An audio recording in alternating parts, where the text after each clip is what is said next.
Hello, up next on Midday, a major earthquake off the coast of Japan. And Antioch police reveal more about the gunman who killed his 2 children over the weekend. Also, the rain stopped. The worst still to come, though, for the flood victims in the Midwest. And you'll meet a 22-year-old woman who says she has the longest hair in the world. All next, coming up on Midday. Operation Rescue changes its tactics as it continues its anti-abortion protest in San Jose.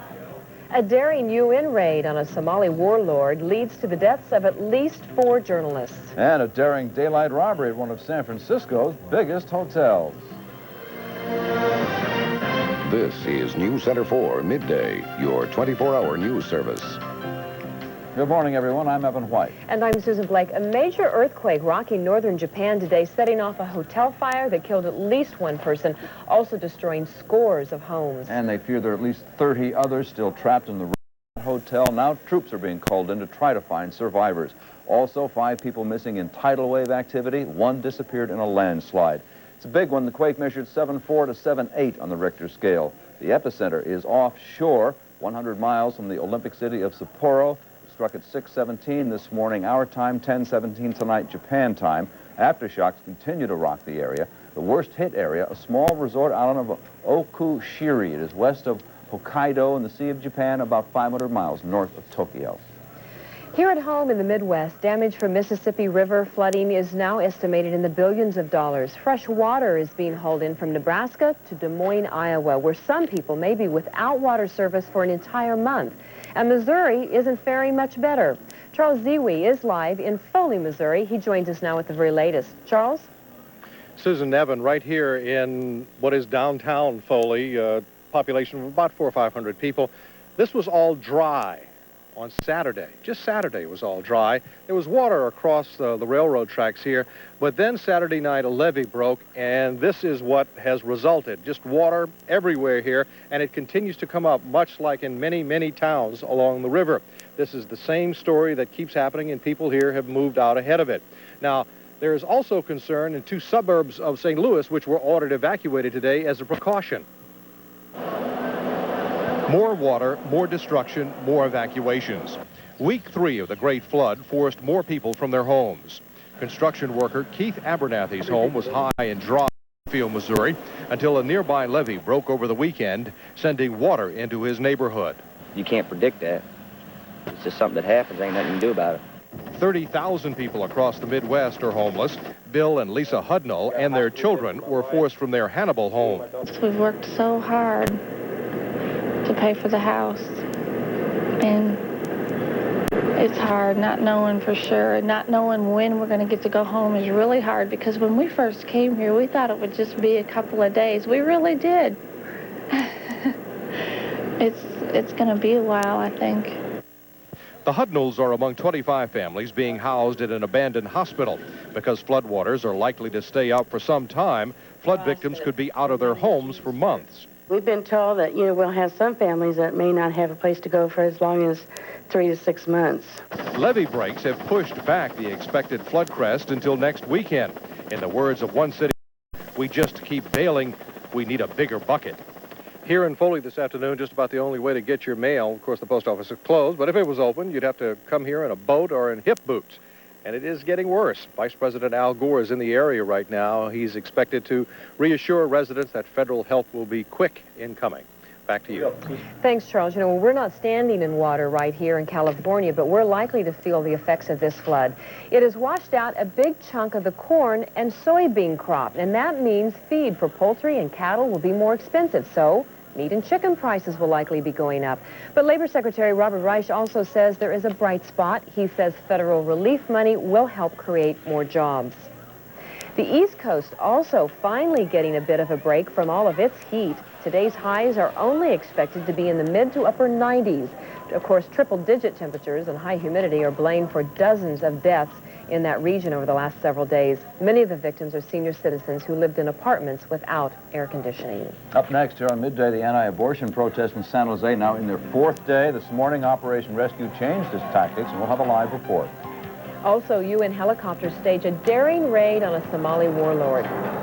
Plus, Ed McMahon is returning to The Tonight Show. We'll tell you why. You're watching News Center 4. More news, more often. With Susan Blake, Evan White, and meteorologist Steve Raleigh. Stay with us as your 24-hour news service continues.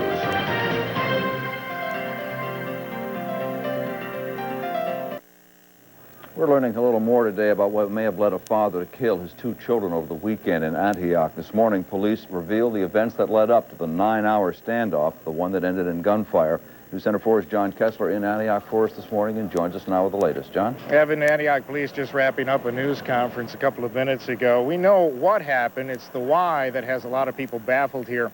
On May 24th, Souza had taken his kids and threatened to kill them if his wife Jennifer went through with a divorce. Well, an Antioch police officer back then, who happened to be a friend of the family, negotiated the kids' release from a Livermore motel where Souza had taken them. Souza was not arrested at that time. His wife promised not to press charges, even though Antioch police said they'd go ahead and do so anyway. But it wasn't until a month later, on June 25th, they submitted a report to the district attorney. Sunday afternoon, Souza carried out his threat, killing his 8-year-old son, Nicholas, and his 5-year-old daughter, Cherie, before turning the gun on himself. It started Saturday night when Souza, who had visitation rights with the kids, took them to the Brentwood Corn Fest, where he ran into his wife, Jennifer, and her alleged new boyfriend. A yelling match ensued, and Souza left. We assume that this is probably what put him over the edge, kind of confirmed for him that maybe his wife does have the boyfriend, and apparently he had information that she had been seeing this person for several months. But Souza returned, trailing Jennifer. She left her boyfriend's home early Sunday morning on her way to deliver papers. He forced her into a van by gunpoint and drove her home in Antioch. But fearing her co-workers might start looking for her, Joel allowed Jennifer to return to work, where he called her a short time later, telling her to get home right after work or he'd kill the kids. That's when she called police. Police and Souza, who had locked himself into the master bedroom with the children, held 9 hours of negotiations, but to no avail. He had concealed himself and his daughter in the master bedroom closet. So had we made entry, we'd probably all been vulnerable upon entering because he had a clear shot of us and we would have to look for him. A number of questions still remain for the police after the first incident. Why was Souza not arrested? And why did it take a month to file that report? For Child Protective Services and the mother as well, why were the kids living with Joel Souza and staying with them, especially after he'd threatened to harm them once before? And for the mother, why, after seeing a gun to your daughter's head and being taken back at gunpoint to your home, you returned to work and didn't call police for a while? And for Souza, Joel Souza, why? Evan, Susan? Vicious questions and ugly. Thank you, John. Operation Rescue was out at dawn this morning in Santa Clara County, ready for another day of abortion protests. Saturday, 15 people were arrested after challenging a San Jose ordinance that bans protests within 300 feet of someone's home. News Center 4's Karl Sonkin is live in Sunnyvale. He joins us with the latest now. Well, let me tell you, this is in the anti-abortion demonstrators are here on the sidewalk, the public sidewalk, reading from the Bible. That's their protest today. But Sunnyvale police are enforcing this very thin line between the public sidewalk and the private parking lot. The Planned Parenthood clinic in Sunnyvale is open today, but it came after a bit of a standoff this morning. You're threatening to arrest me for something. Operation Rescue officials came to Sunnyvale only to find a 2-year-old lawsuit barring them from the property. They're not allowed to be on the property here at 505 West Valley, which is the Planned Parenthood. Mr. Gallagher, how do you feel about that? Well, I think we just take one step at a time. We're in the process now of trying to find out exactly what the injunction says. They had come here to pray, but Sunnyvale police were ready and pro-choice activists were adamant. And you're in violation right now because you're standing in the parking lot. Could you step one step over? That's all. I'm not going to debate the legalities of the injunction. It wasn't written by me, but it's been explained. You've been advised. Okay. The clinic was open for business, and later this morning, an angry Sunnyvale resident came by to donate $5 to pro-choice. I'm tired of everybody saying pro-abortion all the time. Just because we're pro-choice does not mean we're for abortion. I don't want to go back to the coat hanger days when my children or my grandchildren don't have a choice. The clinic is open! In San Jose, about 50 pro-choice activists gathered on the stairs as 50 anti-abortion demonstrators picketed the Women's Community Clinic this morning. Operation Rescue officials were upset. They're just making sure that women do not get any additional information. They're just making sure that you don't get a chance to talk to them. At all. Police have blocked off the sides and back of the clinic so patients could get in under San Jose's controversial bubble law. When a woman is holding a sign, according to the bubble ordinance, Operation Rescue people or any other anti-abortion people that are harassing her must stay 8 feet away or they risk arrest. There are similar laws here in Sunnyvale, and Sunnyvale police are standing by in case any of the Operation Rescue people, in case more of the Operation Rescue people come here to extend their demonstration. Otherwise, it is unclear what the Operation Rescue people are going to be doing today. Back to you, Susan. Okay, thanks, Carl. Also, just to remind you, this is a 7-city protest. San Jose, Santa Clara is just one of the areas. There have been all-night vigils in Cleveland and also more than 100 arrests in Delaware so far. Some 80 Somalis died in an aerial assault by UN helicopter gunships in Mogadishu, Somalia today. The choppers opened fire on a command post held by warlord Mohammed Farah Adid. UN trying to flush Adid and his gunmen out of hiding. A ground sweep followed the helicopter attack, and then 4 journalists were killed by angry Somalis who assaulted them at the scene. In the former Yugoslavic Republic of Macedonia, another 150 American troops landing today. Most of the American soldiers arriving in Macedonia, based in Germany. 150 other Americans arrived last week.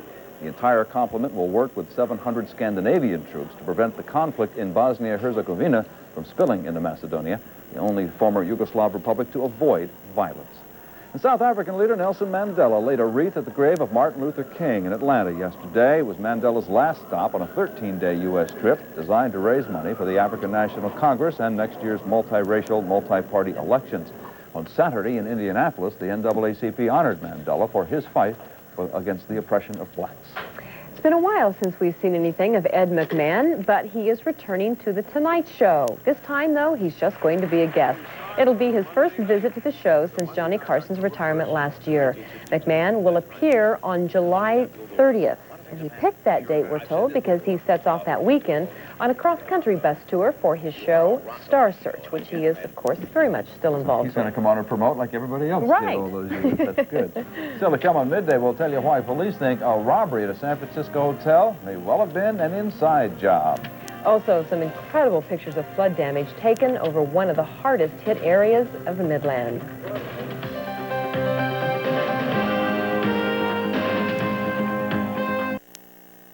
Closed captioning made possible by the California Lottery.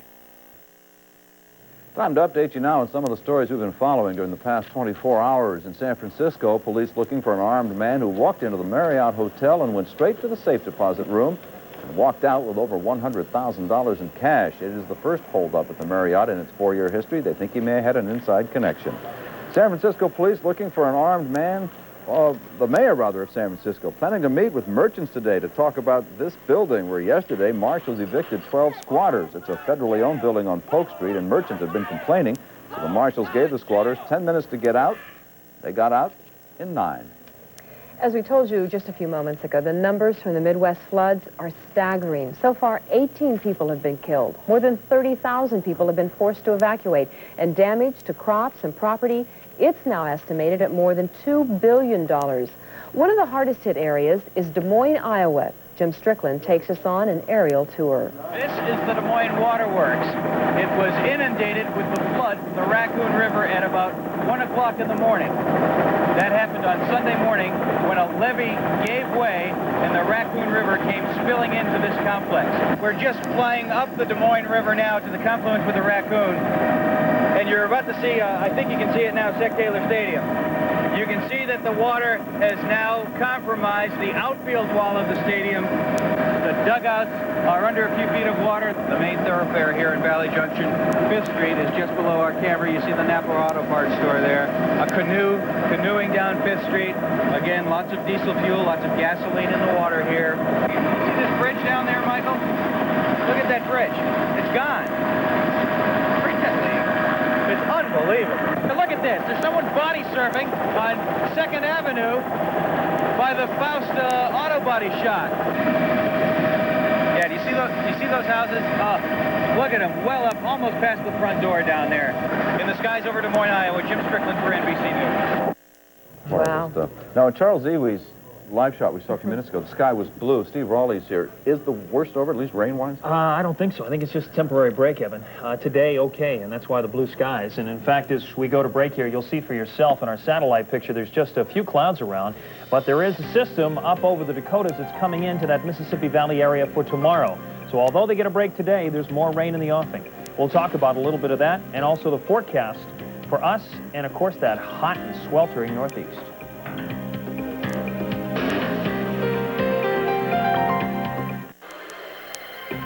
News Center 4 meteorologist Steve Raleigh's forecast has the American Meteorological Society's seal of approval.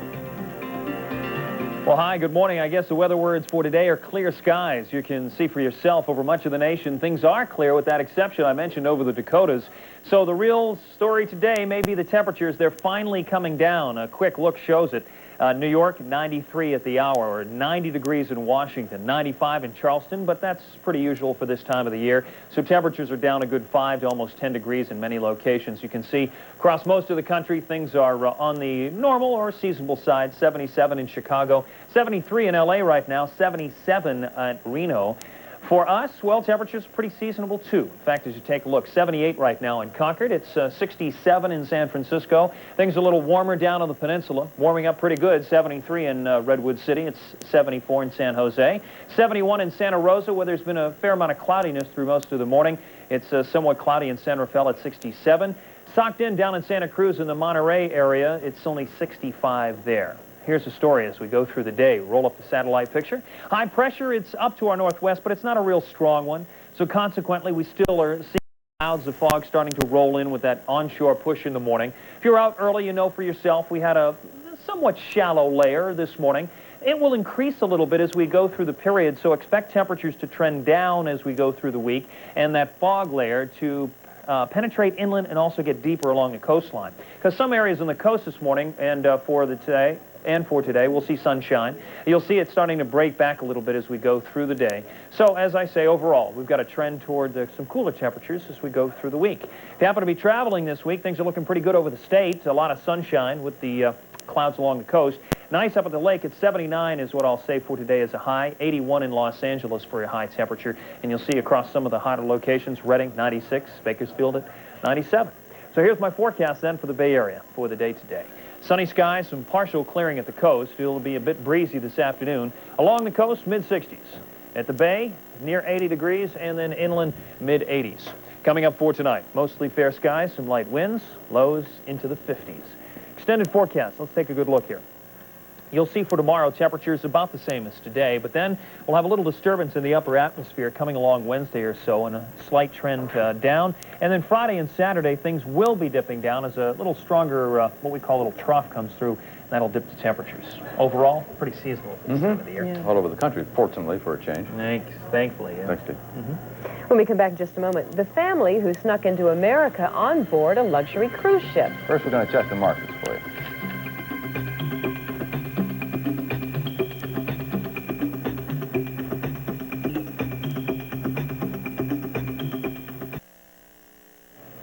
Well, a family of Cuban refugees found quite a luxurious ship to reach the U.S. They stowed away on a Royal Caribbean cruise in the Cayman Islands with towel heads.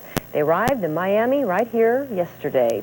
They left Cuba 4 months ago after trying, they say, to reach the U.S. for some 20 years. U.S. immigration officials are now investigating their request for asylum.